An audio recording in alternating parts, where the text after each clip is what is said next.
Pero en ese momento hay una pantalla con el icono del banco que te dice que la aplicación se está actualizando, que por favor esperes y no cambies de aplicación. Tú como usuario, pues simplemente haces caso, te quedas ahí, esperas un minuto, pero en ese minuto que está ocurriendo, por debajo se están haciendo transacciones. Entonces ya no hay nadie al otro lado. Ellos ya antes han probado. Ellos si quieren atacar al banco A, al banco B, ellos simulan, compran una SIM card, ellos adquieren un producto y ellos automatizan eso para que en el momento en que tú abres la aplicación, un bot o un robot sabe que recibe esos datos, ven que tú abriste la aplicación, ellos ya saben Y que ejecutan activan todo el otra, flujo. ejecutan y ellos van haciendo automáticamente todo. A ti te llega un OTP y tú no lees el OTP completo, sino que tú es dónde está el número de los 4 dígitos y lo copias y lo pegas y siguiente.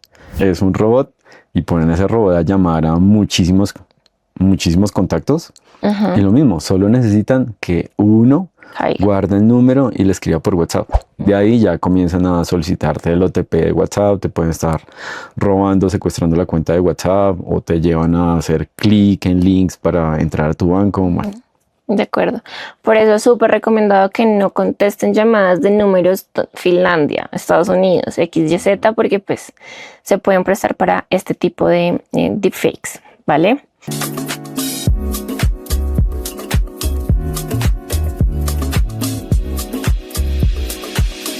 Hola a todos y bienvenidos a otro episodio de A Prueba de Fraude, un espacio donde hablamos claro para ir un paso adelante y no convertirnos en la próxima víctima de fraude. Hoy está con nosotros David Dorado. David, experto en ciberseguridad de Grupo IB, una empresa global experta en investigación y prevención en cibercrimen. David, muchísimas gracias por estar aquí con nosotros y compartir este espacio. dale, con gusto, Lina. Bueno, David, para dimensionar un poco lo que está pasando hoy en Colombia, tenemos una cifra un poco alarmante, traída pues también desde la Policía Nacional y Asobancaria y la Superintendencia Financiera, donde nos mencionan que 64.628 denuncias por estafas digitales aparecieron en 2025 y más de 77.000 por delitos digitales e informáticos proyectadas para el año 2026, con un aumento del 23%. Esto confirma un crecimiento sostenible de ciberataques y de ciberfraude en el país.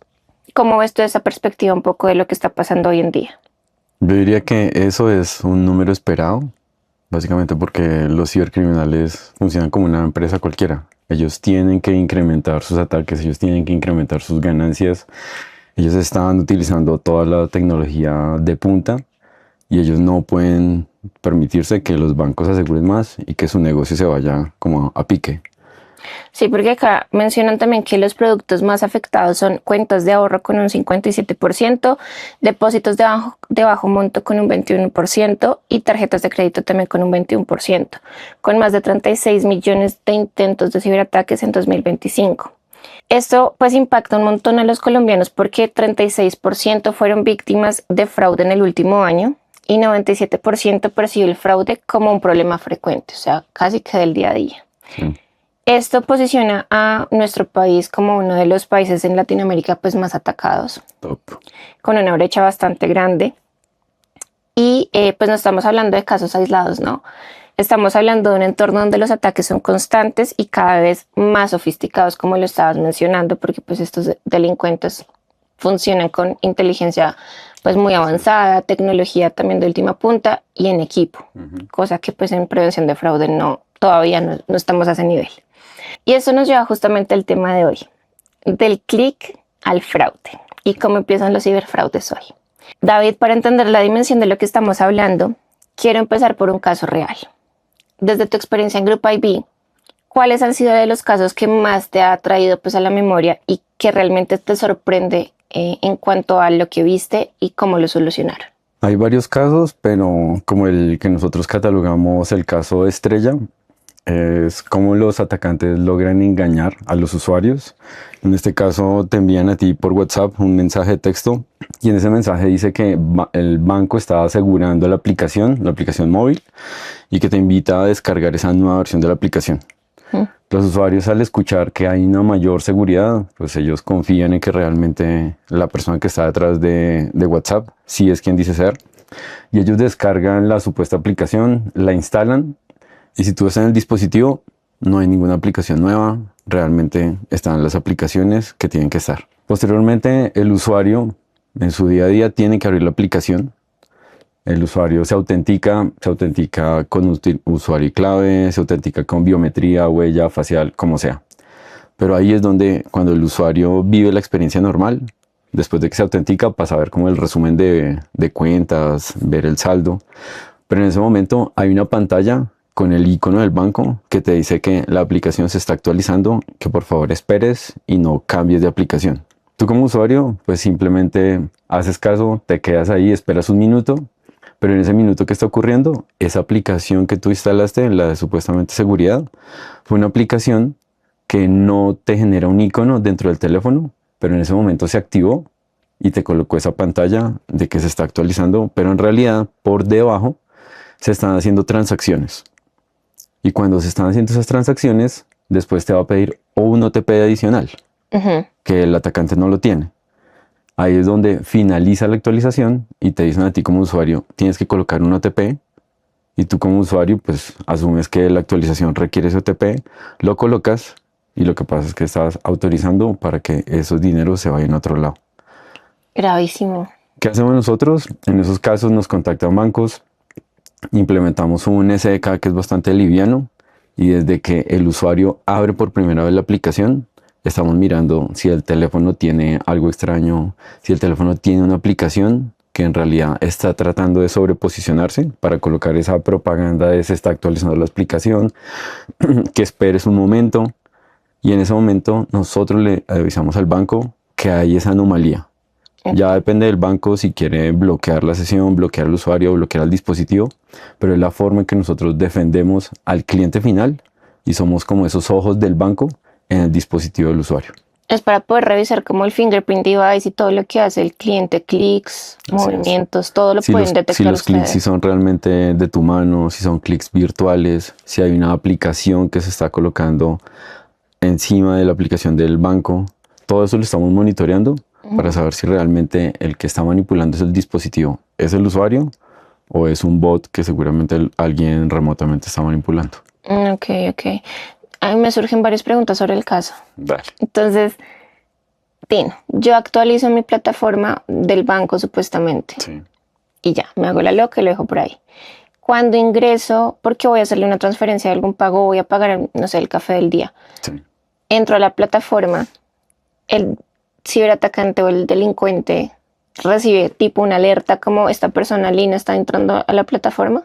Mira que esa ha sido como una historia que le han venido contando a las personas de que cada vez que a mí me atacan o yo estoy abriendo la aplicación y ya tengo el teléfono contaminado, hay otra persona al otro lado Así 24/7. esperando a ver tú en qué momento abres el teléfono para entrar en acción. Y seguramente así pasaba hace años. Pero tú lo decías hace un momento y es que hoy en día hay más tecnología, hay automatización, hay mucha automatización e inteligencia artificial. Entonces ya no hay nadie al otro lado. Ellos ya antes han probado.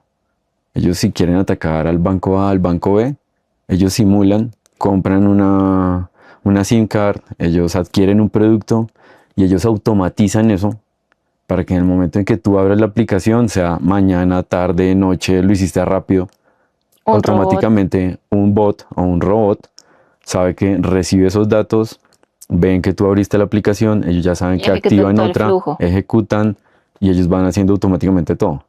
Si fuese una persona, seguramente sería más lento, hay más oportunidad de falla para el atacante, pero si se automatiza, todo va a salir mucho más rápido. Claro, porque normalmente pues si se espera que sea una persona y pendiente pues 24/7 pueden haber fallos o errores humanos, normal.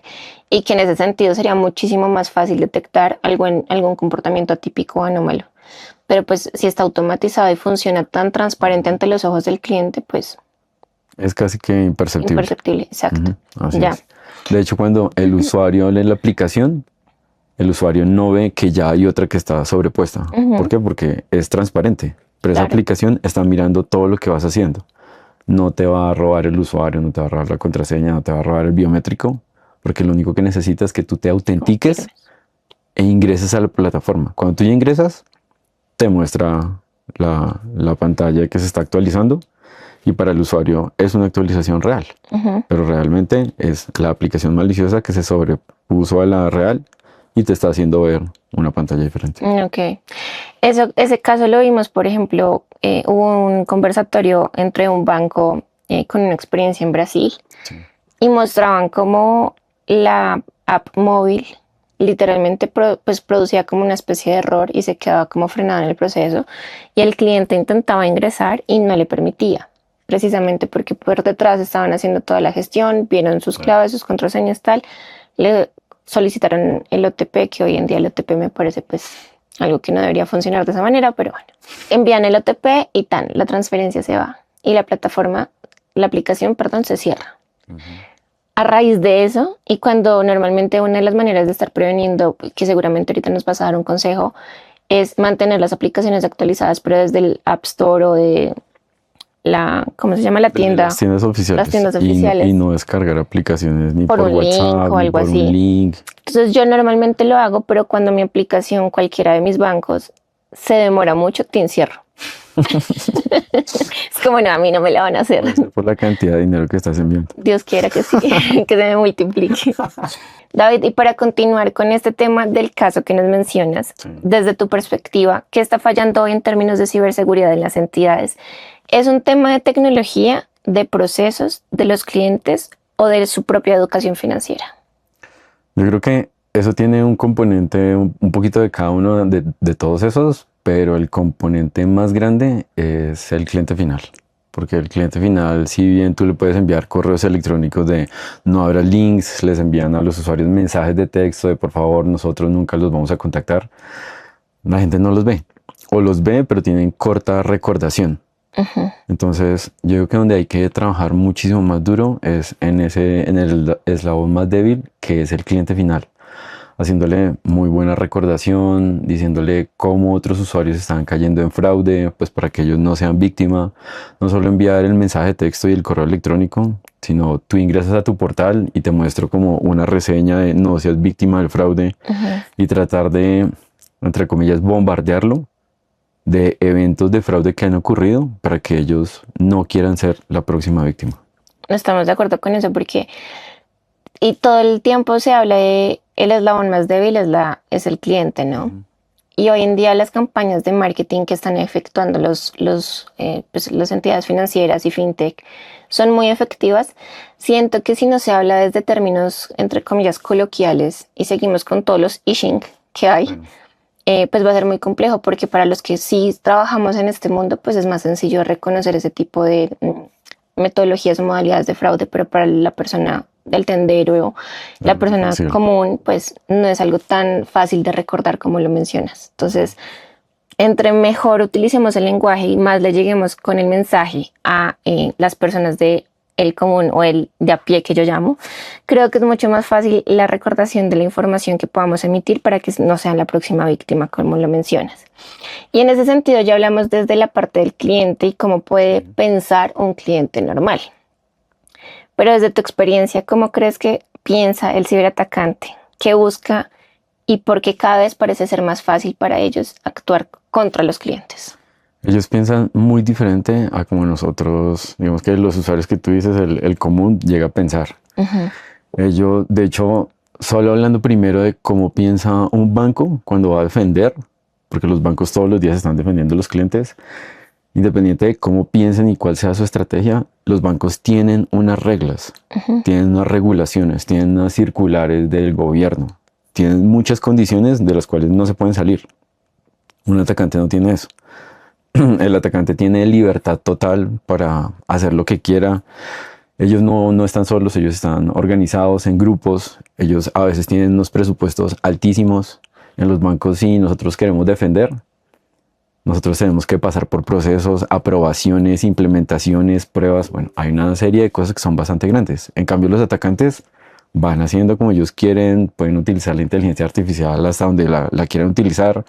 Y en los bancos hay unos limitantes. Entonces, el atacante primero no tiene límites, está muy bien organizado, No es uno solo como un lobo solitario, sino ellos son en grupo.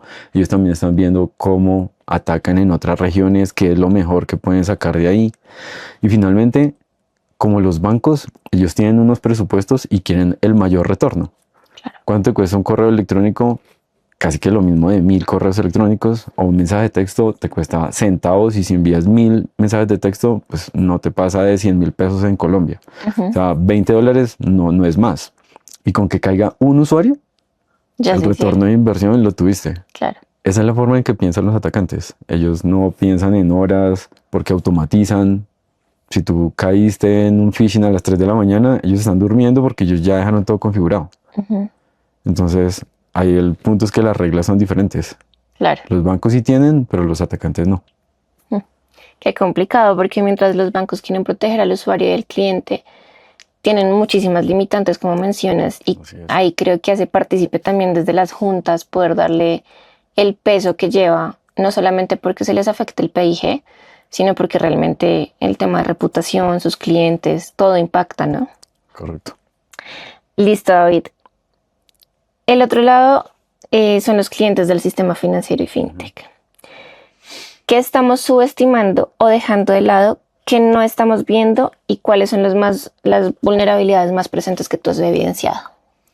Mira que vulnerabilidades, a veces se habla de que las entidades no refuerzan bien la parte de tecnología, que las entidades no han realizado las pruebas que tienen que hacer en sus sistemas, independiente de que sean portales web, portales en aplicaciones móviles.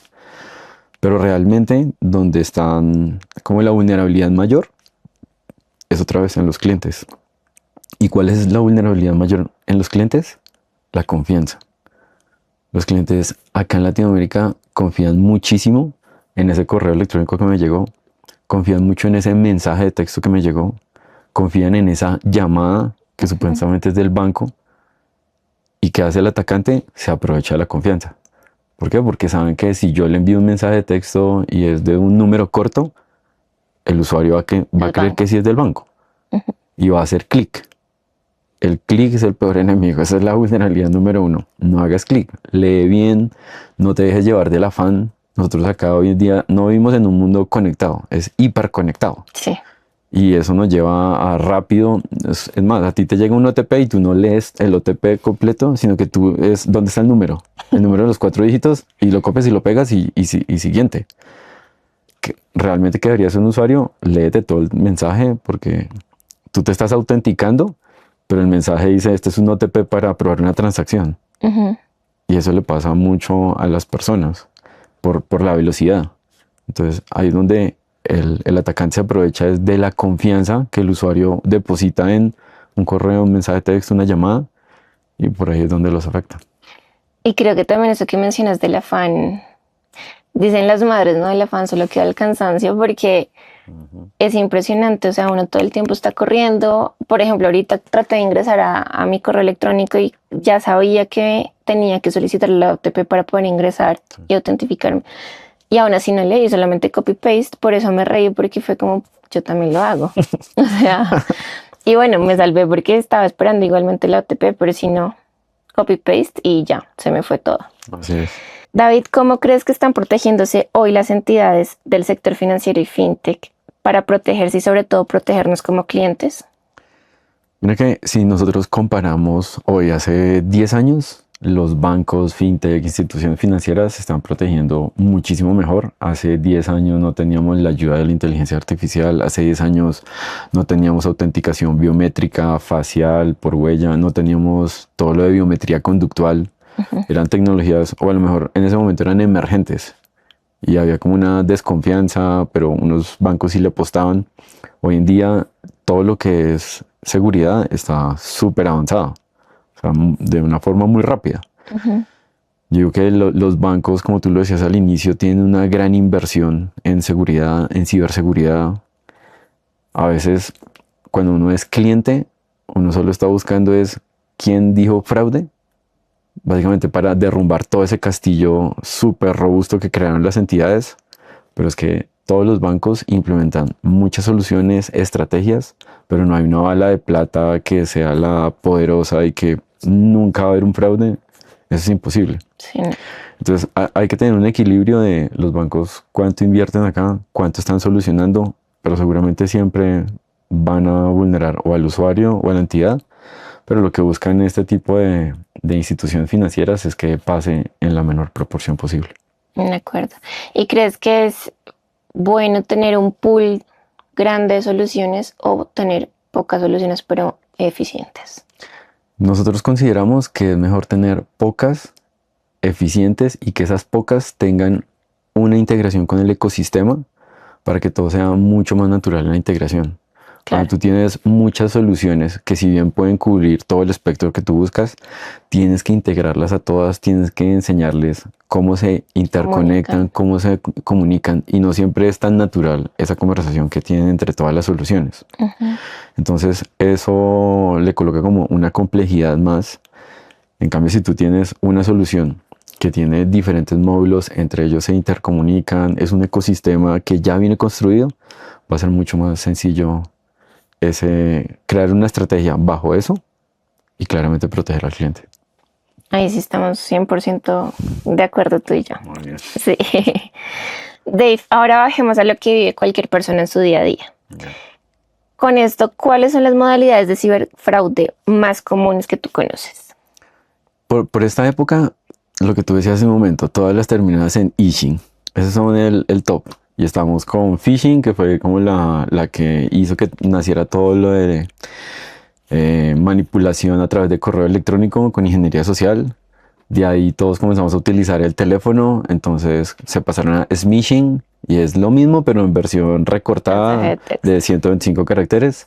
Y después comenzó vishing, que es ya ni te escribo un correo, ya no te envío un mensaje de texto, pero ahora te llamo, me hago pasar por un agente, por el área de soporte del banco, por lo que sea y te convenzo. Pero si tú ves, todas están dentro del marco de te quiero engañar, sea como sea. Y la ingeniería social es lo más económico y más efectivo. Total. Esos son los top. Pues está también la parte en que yo te engaño a través de WhatsApp, que sale gratuito porque no te cuesta nada abrir un WhatsApp y decirte que ahora hay una nueva versión de la aplicación y que la tienes que instalar. Yo no invertí nada. Y se lo puedo estar enviando ese mensaje a 100 personas.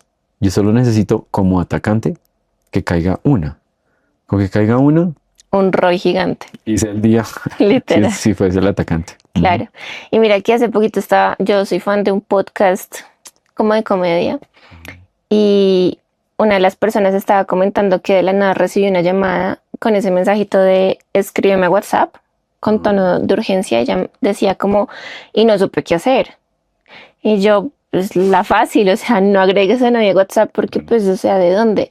Y claro, en los comentarios del podcast decían, a mí ya me pasó, le escribí a la persona, no sé qué tal, y yo decía, es impresionante como algo en términos de afán te envuelve a ti y dice como, pucha, ¿quién habrá sido? Se parece a la voz de mi amiga Pepita Pérez, está en urgencias, tal, y como con ese afán caemos, y pues lo que dices, WhatsApp es súper económico, muy sencillo, y directamente puede ser un tema de malware, un tema de un link para que puedas abrirlo y tener acceso pues a tu dispositivo. Entonces, esa me pareció curiosa porque aunque se habla mucho de estos phishing, sí, hoy en día igualmente no hay toda esa conciencia realmente de lo que pueda estar detrás de una llamada como esa o de un mensaje o de un correo electrónico, ¿no? Y que son robots. O sea, realmente la que está al otro lado no te está llamando una mujer. Fake. Sí, con un tono específico. Sí, no, sí. Es un robot y ponen a ese robot a llamar a muchísimos contactos. Y lo mismo, solo necesitan que uno guarde el número y le escriba por WhatsApp. De ahí ya comienzan a solicitarte el OTP de WhatsApp, te pueden estar robando, secuestrando la cuenta de WhatsApp o te llevan a hacer clic en links para entrar a tu banco. Bueno. De acuerdo. Por eso es súper recomendado que no contesten llamadas de números Finlandia, Estados Unidos, XYZ, porque pues se pueden prestar para este tipo de deepfakes, ¿vale? Listo, continuemos, Dave. Y continuando con este tema de lo que vivimos las personas en el día a día, ¿cuál crees que es el error más común que cometemos las personas cuando enfrentamos a un posible fraude digital? Yo creo que hay dos, pero el principal que me gustaría que todos los que están viendo este podcast sean conscientes es Si a mí me pasa un fraude, repórtalo. Ok. Porque resulta que muchas veces cuando las personas caen en fraude, les da pena asumir, contarle así sea a su vínculo más cercano. De hecho, les da más pena decir, si es que yo caí en un mensaje de texto falso porque lo leí rápido, es que yo me llamaron y yo creí que realmente la persona que supuestamente estaba en la frontera y iban a colocar en la cárcel era un familiar mío. A la gente le da pena porque se siente en ridículo. Bueno, es Sí. súper incómodo. Entonces las personas prefieren, me hicieron fraude, pero no voy a decir nada porque me robaron poco, fueron, no sé, cierta cantidad de dinero que yo lo puedo recuperar. ¿Qué pasa? Que los atacantes siguen y siguen y siguen. Y si a mí nadie me dice cómo están robando, pues yo asumo que a nadie lo están robando. Pero si a mí me robaron, como sea, por la llamada, el correo, un malware, el mensaje de texto, yo debería tener la cultura de llamar al banco y decirle, oye, me pasó esto. Para los bancos es bueno porque tienen estadísticas de qué les está pasando a los usuarios, cómo les está ocurriendo, cuál es el modo de operación de los atacantes, y con eso pueden comenzar a perfilar este tipo de atacantes, cómo funcionan, en qué industrias, cómo atacan, y prevenir que a otras personas les suceda. Pero si yo me quedo al otro lado diciendo, no lo quiero reconocer porque me da pena la incomodidad, no le estoy ayudando a la comunidad. Porque si a mí me roban y yo le digo a mis amigos, vean, no caigan en esta estafa, seguramente aparte de la incomodidad, las otras personas van a seguir replicando ese mismo modo de operación que le hicieron y vamos a ayudarnos entre todos. De acuerdo. Entonces acá la invitación es, si te pasa un fraude, sea como sea, cuéntaselo a tus allegados, llama al banco, repórtalo, pero no te quedes callado.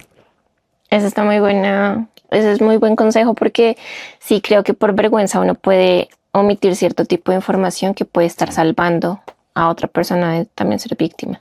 Y lo que mencionas, el tema de contárselo también o comunicárselo también al banco, más allá de un reclamo por el dinero, es venga, robustezca de este lado la estrategia porque me está pasando y no soy la única persona a la que le está pasando, sino que ya conozco de varios, ¿no? Entonces poder robustecer también desde las entidades esos mecanismos, herramientas y estrategias que tienen para prevenir el fraude con sus clientes. Así es, todos hoy en día tenemos en WhatsApp grupos, el de los amigos, el de la familia.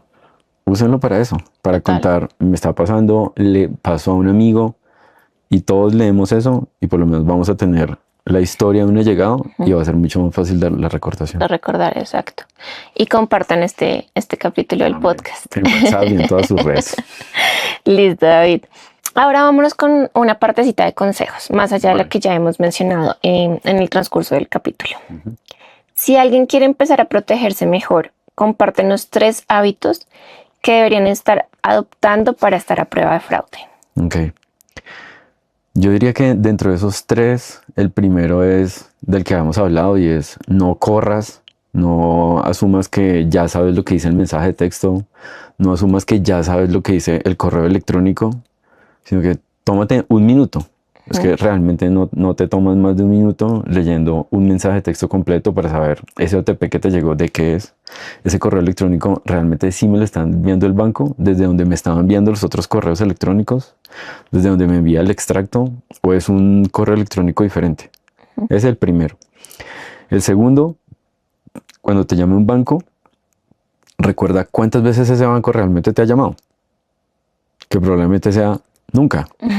O a no ser que te ofrezca créditos. Pero los bancos no suelen llamar a los usuarios para decirles, te están robando. El que te llama para decirte que te están robando es el defraudador. El banco cuando ve que te están robando, te bloquea el producto, te bloquea el usuario y espera que tú lo llames para brindarte la información y que tú pases todas las pruebas. Pero el banco no te va a llamar para decirte te están robando. Claramente hay muchas personas que creen que esas llamadas sí son ciertas, entonces ten en cuenta eso, graba el número que sí es del banco. Eso te puede ayudar para saber que realmente estás recibiendo la llamada que sí es. Y el tercero es cuando tú estés en el portal financiero, ten en cuenta todas esas características gráficas del logo, ten en cuenta la ortografía. Los atacantes no suelen colocar bien a veces los logos o escribir palabras diferentes, porque hay sistemas de seguridad que están validando todas esas páginas falsas y lo hacen a propósito. Escriben con mala ortografía para que sea más compleja la detección o le cambian ciertos patrones al logo para que no sea el mismo y con eso como que puedan superar esas barreras de tecnología. Ok, Esos serían los 3 consejos. súper. Creo que ahí tocas también un tema de confianza, ¿no? Porque es percatarse de la información que te está llegando para no confiar a ciegas. Pero para tú poderte dar cuenta de todo eso, tienes que tomarte el tiempo. Sí. Seguramente si yo miro un correo y hago clic, me gasté 3 segundos. Pero si hubiese leído bien el correo y después digo, no hay que hacer clic, gasté 15 segundos. Ujú. Pero vivimos tan en ese afán de rápido, hago clic, confío en todo, que realmente le estoy desabriendo la puerta al atacante. Hay un Sí. término en ciberseguridad que se llama Zero Trust Ujú. y es no confíes en nada. Eso te iba a decir, no se trata de que estemos todo el tiempo así como en alerta de nos van a Sí, robar, secuestrar y no en matar, ¿no? paranoia. Pero sí el tema de Zero Trust y es no confiar 100% en la información que te llega a través de cualquier canal digital o medio digital. Es- Confiar en la medida de lo posible y asegurarte de que esa información, si viene de tu institución, si viene de una persona confiable, si viene de alguien que te pueda estar ayudando de esa institución donde tienes tus productos, pero pues no al 100% y no a ciegas. Dave, ¿qué deberíamos fijarnos o tener en cuenta al momento de hacer alguna compra en línea para evitar pues caer en estos sitios falsos? Mira que de todo lo que hemos hablado, estamos enfocándonos siempre en que tú haces clic y entregas tus credenciales de inicio de sesión, estás entregando el usuario, la contraseña, estás entregando un OTP, pero hay muchas otras personas que también hacen clic en estos vínculos, sobre todo de propaganda. Okay. ¿Por qué? Porque ahí salió una propaganda y que entonces ahora en eBay, en Amazon, Mercado Libre, en cualquiera de estas tiendas grandes, puedes comprar un artículo a un precio súper económico. Uh-huh. ¿Y qué hacen estas propagandas? Que te están llevando a sitios falsos. No van a ir a solicitarte credenciales del banco, pero sí te van a solicitar la información de la tarjeta de crédito. Okay. Y te dicen que tienen hasta unos contadores que van en regresivo y te dicen, es que esta promoción que te estoy dando es solo disponible por 5 minutos. Y hay un contador y eso es para afectarle la cabeza a la gente. Emocionalmente, claro. Para que veas que es ahorita o la pierdes. Uh-huh. Y te dicen, coloca la información de la tarjeta de crédito. La gente coloca todo el número, el CVV, la fecha de expiración. Le piden datos básicos y después misteriosamente la página se cae, hay que reintentar, te contactaremos a la brevedad posible, pero tú ya entregaste los datos de la tarjeta de crédito. Okay. Y los atacantes van a comenzar a utilizarla o la van a revender para hacer transacciones a medianoche, que es cuando tú no estás pendiente con el teléfono, no vas a poner la atención a un mensaje de texto de acabaste de hacer una compra. Y cuando te levantes, vas a ver todas esas compras de tiquetes, de bonos a diferentes billeteras digitales, electrodomésticos, lo que sea. Entonces, tengan en cuenta que cuando hayan promociones, es mejor ingresar directamente a la página. Me voy a demorar 10 segundos más, pero hacer esos clics en a veces de anuncios de propaganda no son tan buenos. Sí, claro, además porque uno dentro de la emoción y lo que mencionas, el tema de jugar con la emoción de ve una promoción que está por un tiempo limitado, en el afán uno entra y no se percata que pronto la URL no es realmente el sitio oficial donde vas a hacer la compra. Uh-huh. Y volvemos al mismo consejo pasado y es un poquito más de tiempo para percatarte de que la información donde estás ingresando realmente sí es de la entidad. ¿Y dónde estás colocando esos datos? Claro, es que uno no se da cuenta hasta dónde puede llegar la información que tú mismo entregas en un portal como tan fácil de acceder, por decirlo de alguna manera. Ustedes en Grupo IB tienen un tema de dark web, ¿verdad? Como analizar todos estos sitios. Sí. Nosotros tenemos un servicio que es de protección de marca. Independientemente que tú seas el banco, tú seas el comercio, a uno de los dos lo van a tratar de engañar. Uh-huh. Y el cliente difícilmente va a percatarse de todas esas cosas de diseño, de escritura. Y por eso es que hay productos que están monitoreando en todo Internet quién utiliza tu logo, si está autorizado o no está autorizado, si hay páginas de phishing que realmente utilizan tu dominio, si utilizan otro dominio, y todo se está monitoreando 24 horas. Cada vez que se crea una página falsa y que nosotros estamos protegiendo esa empresa, Ustedes se le da de baja. Ok. ¿Para qué? Para que no engañe a clientes, para que no recopile información de credenciales o en el caso de los comercios, para que no le roben la información de las tarjetas de crédito a los usuarios. Y cuando ustedes se dan cuenta de esa página phishing, ¿cuánto tiempo se pueden demorar para darla de baja? Dentro del promedio está en más o menos unas 4 a 5 horas. Ok. Pero ¿qué pasa? Hay atacantes que también tienen ya cierto Sus modus modalidades. operandi para que hoy en día acá te tengo una página en donde te estoy solicitando las credenciales, pero esa campaña que yo envié funciona automatizada. ¿Cómo es automatizada? Cuando yo detecto que tú hiciste clic en un correo electrónico, en un mensaje de texto, yo activo mi infraestructura para que tú veas que soy el banco. Ya. Y cuando tú colocas las credenciales, automáticamente 5 segundos después, esa página pasa a ser propaganda de automóviles, propaganda de museos, para que cuando la persona vuelva a ingresar, es totalmente otra fachada. Ok. Y si tú me vas a denunciar es una página de carros.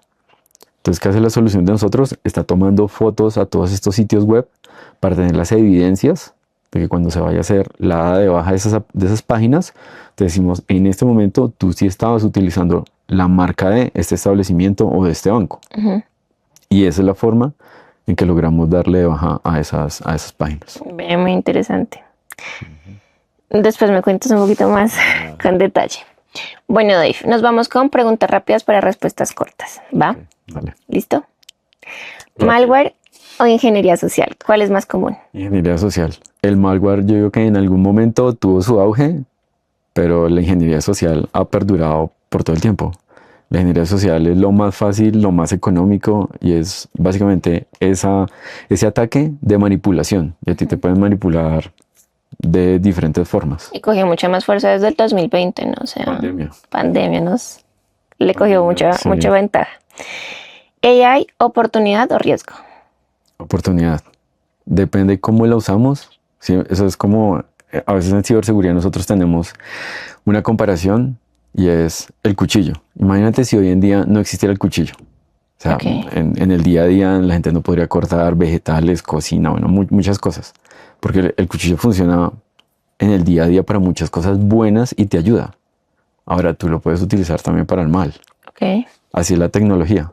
Tú decides por qué camino te vas. Ujú. Si por el camino bueno o por el camino no tan bueno. Entonces ahí es donde en este caso la inteligencia artificial hay que aprovecharla muy bien. Todos tenemos que aprender a utilizarla. Nos puede ayudar en el día a día, pero también tenemos que ser conscientes que hay personas que la van a utilizar con el otro propósito.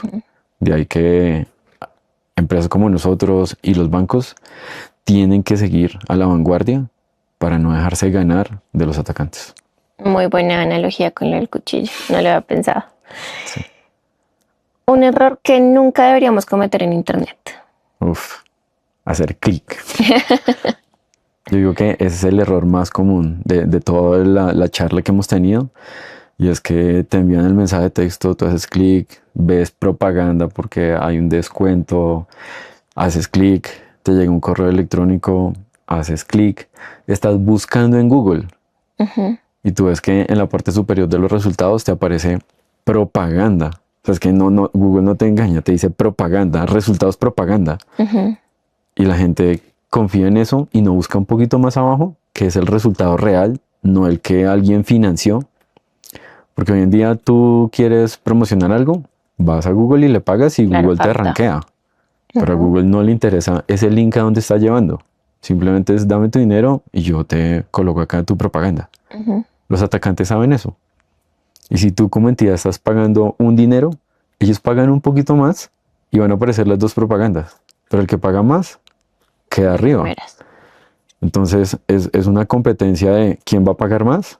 ¿O es una competencia de tú eres el usuario y tómate 2 segundos para no hacerle clic a esa propaganda y mira más abajo en los resultados realmente de lo que estás buscando, tu entidad financiera, el comercio, Ujú. y no hagas clic? Ok. La mejor defensa hoy es. Yo diría que la desconfianza. Listo. Esa es la mejor defensa que tú puedes tener. De acuerdo. Zero Trust. Exacto. Zero Trust, no hagas caso a todo lo que ves. No crean que se van a ganar rifas mágicas, no van a ganarse bonos, no van a ganarse carros, no se van a ganar viajes. No estoy diciendo que nadie gane, habrá gente que sí tiene muy buena suerte, pero normalmente no nos ganamos nada de eso y juegan con los sentimientos de las personas. Entonces, sean conscientes, desconfíen un poco y siempre miren este podcast para que estén siempre a la vanguardia en seguridad. Y por último, Dave, prevención de fraude tradicional a lo que hoy en día conocemos o ciberinteligencia.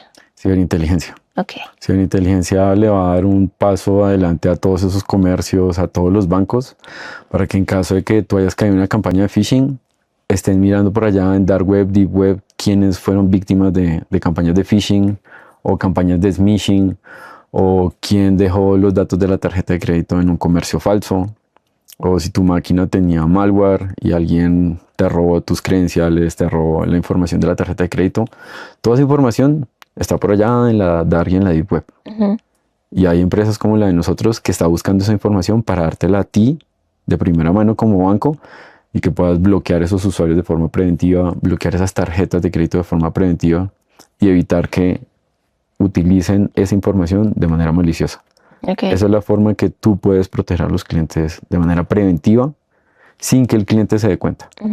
Ya después lo puedes concientizar y decirle que no caiga, que mire la página, pero no es lo tradicional. Ok. O ciberinteligencia combinado con prevención de fraude, como la alianza que tenemos nosotros. Sería la mejor combinación. Listo. Así es. David, muchísimas gracias por tu tiempo y por estar en la prueba de fraude. No, con gusto, Lina. Y a todos los que nos ven, los invito a que sigan conectados y estén pendientes del próximo episodio, donde daremos algunos consejos, conversaremos también de temas muy relevantes para que ustedes puedan estar un paso adelante y no ser la próxima víctima de fraude. Nos vemos pronto.